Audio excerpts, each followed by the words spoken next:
আমন্ত্রণ চট্টগ্রাম 24-এ। বৃহত্তর চট্টগ্রামের সব খবর নিয়ে আপনাদের সাথে আছি আমি জুবাইর মঞ্জুর।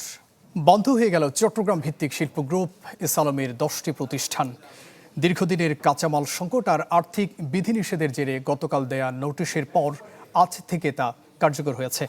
ফলে সকাল থেকে উৎপাদন পুরোপুরি বন্ধ এসালম চিনি, ইস্পাত, সিমেন্ট ও তেল শোধনের প্রতিষ্ঠানগুলোতে।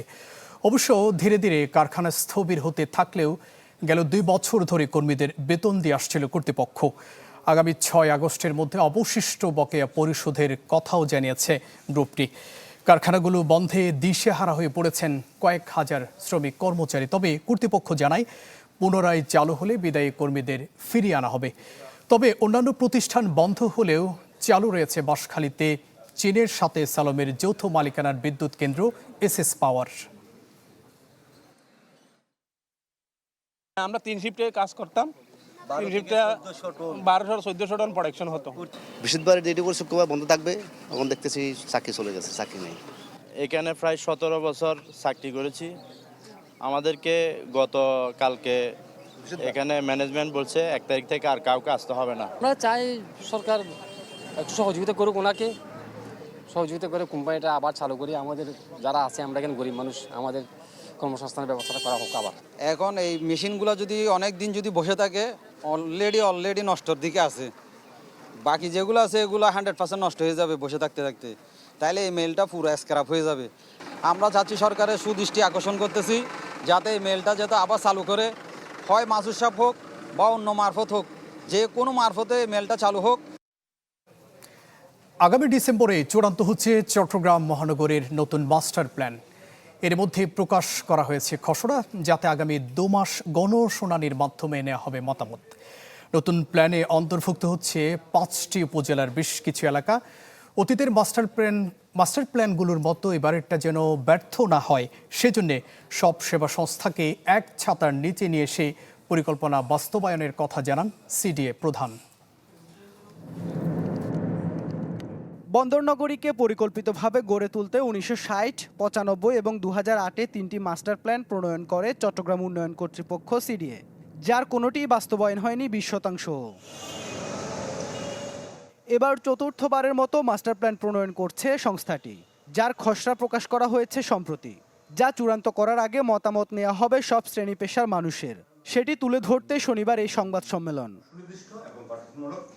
নতুন করে 1255 বর্গ কিলোমিটার এলাকাকে সংযুক্ত করা হয়েছে মাস্টার প্ল্যানে, যার আওতায় আনা হয়েছে আনোয়ারা, পটিয়া, বোয়ালখালী, রাউজান এবং হাটহাজারী উপজেলার বেশ কিছু এলাকাকে মিনি শহর করে নাগরিকদেরকে সেখানে আটকানোর জন্য আমরা ব্যবস্থা রেখেছি। একইভাবে কতগুলা খাল সংস্কার করতে হবে, ড্রেনেজ ব্যবস্থা কি হবে, নাগরিকদের জন্য যে খেলার মাঠ থাকবে। অতীতের সব পরিকল্পনা ব্যর্থ হওয়ার জন্য বিগত সরকারগুলোকে দায়ী করেন বর্তমান চেয়ারম্যান। বলেন, এবারই প্রথম সব সেবা সংস্থাকে এক ছাতার নিচে এনে পরিকল্পনা বাস্তবায়ন করা হবে। আমাদের কর্মকর্তা কর্মচারীদেরকে আমি অতীতের কথা ভুলে যেতে বলেছি, নতুন করে আরম্ভ করার কথা বলেছি। আপনারা দেখেন আমরা করতে পারি কিনা। আর আপনি যে কথা বলেছেন, আমি প্রথমেই বলেছি সকল সেবা প্রতিষ্ঠান আমরা এক ছাতার নিচে। এবারে পরিকল্পনায় অগ্রাধিকার দেওয়া হয়েছে সড়ক যাতায়াত, যানজট, উদ্যান, পাহাড় এবং জলাশয় রক্ষাকে। সরকার শুধু অন্তর্ভুক্ত হবে আইনগত বিষয়গুলো দেখভাল করার জন্য, কিংবা একটা ল্যান্ড ওনার এবং ইনভেস্টরের গ্যারান্টার হিসেবে কাজ করার জন্য। বাকি কাজটুকু করবে ইনভেস্টর এবং ল্যান্ড ওনার। সিডিএ কিন্তু আসলে কাজ করার বা ওইভাবে ইমপ্লিমেন্ট করার অথরিটি না সত্যিকার অর্থে। মানে ও কিন্তু ওয়ার্কস অথরিটি না। পাবলিক ওয়ার্কস ডিপার্টমেন্ট করবে, এলজিডি করবে, রোডস অ্যান্ড হাইওয়েজ করবে, ঠিক আছে, তারপরে আমাদের সিটি কর্পোরেশনগুলো করবে, পৌরসভাগুলো করবে। ফকিরাটে টোল বুথ হবে, নিমরাতে টোল বুথ হবে, সিবিতে টোল বুথ হবে।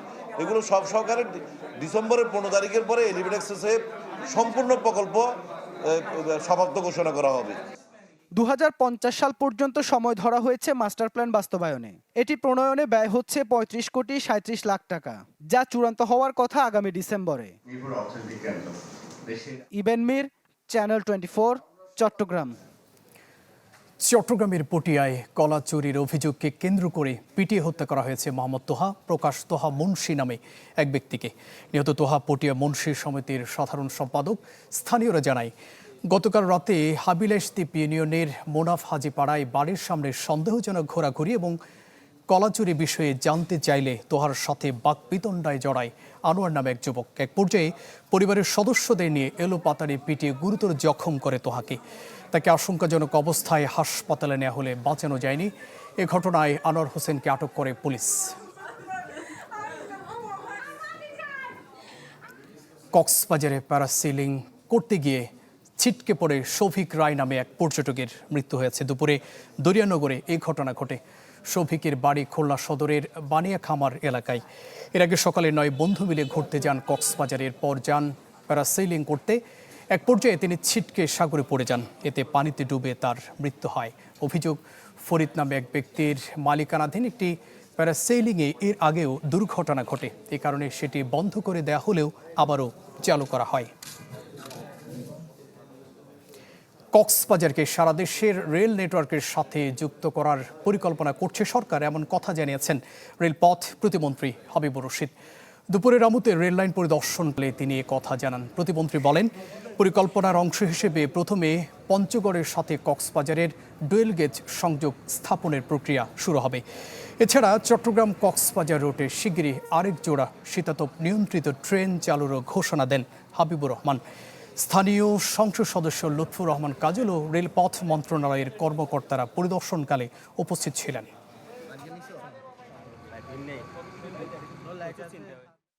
আমরা পঞ্চগড় থেকে কক্সবাজার পর্যন্ত আমরা ডুয়েল গেজ রেল বাস্তবায়ন করতে চাই এবং এই সরকারের মেয়াদি। সুতরাং আমরা আবার ঢাকা সিলেটেও আমরা ডুয়েল গেজ বাস্তবায়ন করতে চাই। সুতরাং এবং এটা জানেন যে আমরা ঢাকা নারায়ণগঞ্জ থেকে কুমিল্লা আমরা একটা কর্ড লাইনের চিন্তা ভাবনা করছি। হ্যাঁ, ফিজিবিলিটি স্টাডি চলছে। তাহলে সেই ক্ষেত্রে ওটা হলেও কিন্তু দূরত্ব অনেক কমে যাবে, প্রায় 70 কিলোমিটার দূরত্ব কমে যাবে এবং সময়ও কিন্তু প্রায় 1 ঘন্টা 20 মিনিট বেঁচে যাবে। সুতরাং সরকারের উদ্দেশ্য রয়েছে কক্সবাজারকে তার টোটাল বাংলাদেশের সাথে একটি যোগাযোগ ব্যবস্থা বাস্তবায়ন করা। নতুন উপজেলা পেয়ে খুশি হলেও কার্যালয় স্থাপন নিয়ে ক্ষুব্ধ চট্টগ্রামের উত্তর ফটিকছড়ির 2.5 লাখ মানুষ। কেননা যেখানে উপজেলা কার্যালয় স্থাপন করা হচ্ছে তা নিয়ে ঘোর আপত্তি তাদের। দাবি, প্রস্তাবিত স্থানে কার্যালয় হলে যে উদ্দেশ্য উপজেলা করা হয়েছে তার কোনো সুফলই মিলবে না। এজন্যে যৌক্তিক স্থানে উপজেলা কার্যালয় চান তারা। দেশের অন্যতম বড় উপজেলা চট্টগ্রামের ফটিকছড়ি, যার উত্তরাংশে মানুষের দীর্ঘদিনের দাবির প্রেক্ষিতে সম্প্রতি নতুন আরেকটি উপজেলা ঘোষণা করে সরকার। 6টি ইউনিয়ন নিয়ে এই উপজেলার নাম উত্তর ফটিকছড়ি। নতুন উপজেলার কার্যালয় হওয়ার কথা ভূজপুরে, তবে এই সিদ্ধান্তে সৃষ্টি হয়েছে বিতর্ক। কেননা সর্বোত্তরের 3টি ইউনিয়ন বাগানবাজার, দাঁতমারা আর নারায়ণহাটের মানুষের দাবি ভূজপুর তাদের জন্য যৌক্তিক স্থান নয়। সেখানে কার্যালয় হলে তারা আগের মতোই বঞ্চিত হবেন নাগরিক সেবা থেকে। উপজেলাটা যেন মানে যৌক্তিক একটা জায়গা হয়, অর্থাৎ মধ্যবর্তী স্থানে হয়। বর্তমানে ভূজপুরে যদি সদর দপ্তর স্থাপিত হয় তাহলে আমাদের যে উত্তরাঞ্চলের মানুষ যারা ন্যায্য অধিকার পাবে না। এই উপজেলাটা যদি যৌক্তিক স্থানে দেয় আমরা এই চট্টলাবাসী কোনো সমালোচনার মুখী হব না। নতুন উপজেলার সবচেয়ে বেশি মানুষের বসবাস এই 3 ইউনিয়নে। স্থানীয়দের দাবি, গণশুনানি এবং সরকারি প্রতিবেদনেও যৌক্তিক স্থানে উপজেলা কার্যালয় স্থাপনের সুপারিশ ছিল, কিন্তু নথি জালিয়াতির মাধ্যমে সেই সুপারিশ গোপন করা হয়।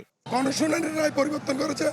যে গণশুনানিগুলো করেছিল 2 জন অনুমোদয়, ওনাদের রিপোর্ট আর এই নিকারের রিপোর্ট যেটা গিয়েছে চেয়ারম্যানদের রিপোর্ট, এটা এক জায়গায় করে দেখলেই বোঝা যাবে স্পষ্ট কি কোন জায়গায় তারা দুর্নীতিটা করেছে।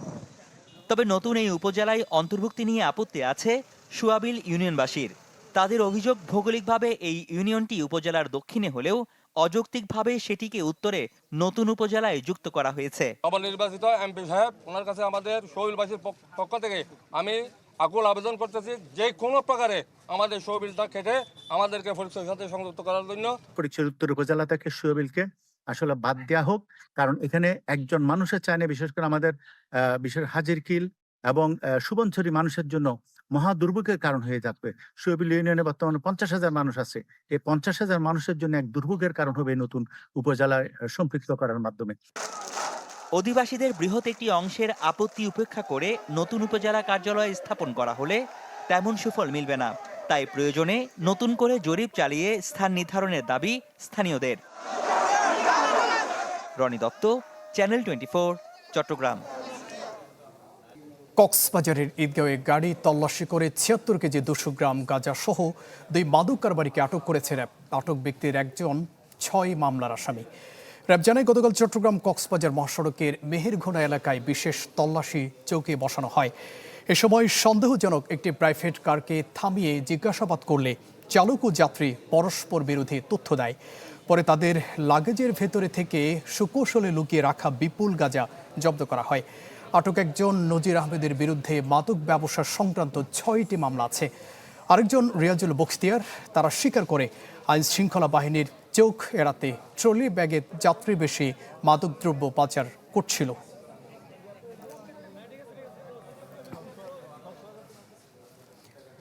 রাঙামাটিতে চাঁদা না পেয়ে এক কৃষকের ৮০০ পেঁপে গাছ কেটে ফেলার অভিযোগ উঠেছে। এর প্রতিবাদে আজ সকালে বিভিন্ন সংগঠন বিক্ষোভ করে। এতে অভিযোগ করা হয়, আসামবস্তি এলাকার পেঁপে চাষি খলিলুর রহমানের কাছে ১০ লাখ টাকা চাঁদা দাবি করে দুর্বৃত্তরা। কিন্তু চাঁদা না পেয়ে বৃহস্পতিবার রাতে তার বাগানের সব পেঁপে গাছ কেটে ফেলে রেখে যায় তারা। এই ঘটনার জন্য জনসংহতি সন্তু লারমা অংশের নেতা শান্তি রঞ্জন চাকমাকে দায়ী করেন স্থানীয়রা। তারা বিক্ষোভ সমাবেশে তাকে দ্রুত গ্রেফতার ও শাস্তির দাবি জানান।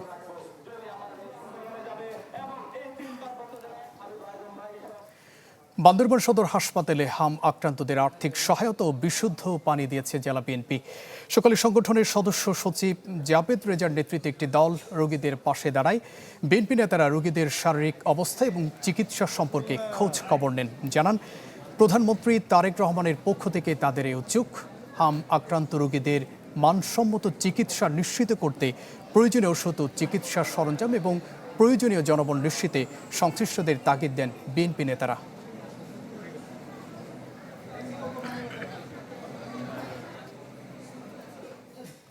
সৌদি আরবের মক্কায় চট্টগ্রামের প্রবাসী ব্যবসায়ীদের সাথে মতবিনিময় করেছে ডায়মন্ড সিমেন্ট লিমিটেড। শুক্রবার রাতে মক্কানগরের একটি হোটেলে ছিল আয়োজন। সভায় চট্টগ্রামের পটি আসনের সংসদ সদস্য এনামুল হক ও মক্কা বিএনপির সভাপতি আবুল কালাম আজাদ বক্তব্য রাখেন। তারা বলেন, কেবল দেশে বসবাসকারীরাই নয়, প্রবাসীরাও আস্থা রাখতে চায় গুণগত মানের নির্মাণ সামগ্রীর উপর। কারণ কষ্টার্জিত অর্থে টেকসই নির্মাণ সবার কাম্য, যা নিশ্চিত করতে পারে ডায়মন্ড সিমেন্ট। প্রতিষ্ঠানটির পরিচালক আব্দুল্লাহ আল ফরহাদ, এবিএম কামাল উদ্দিন ও জিএম আব্দুর রহিম সহ বিশিষ্ট জনেরা সভায় উপস্থিত ছিলেন।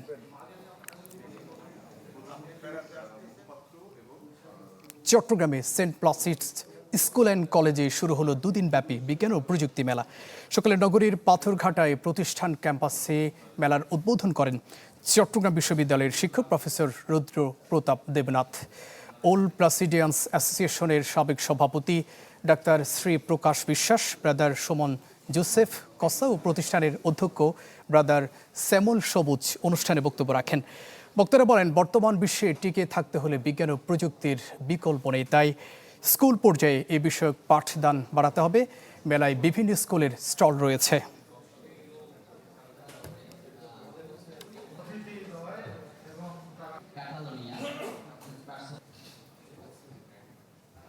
দর্শক, এই ছিল চট্টগ্রাম 24 এর এখনকার আয়োজন। এতক্ষণ সাথে থাকবার জন্য ধন্যবাদ সবাইকে।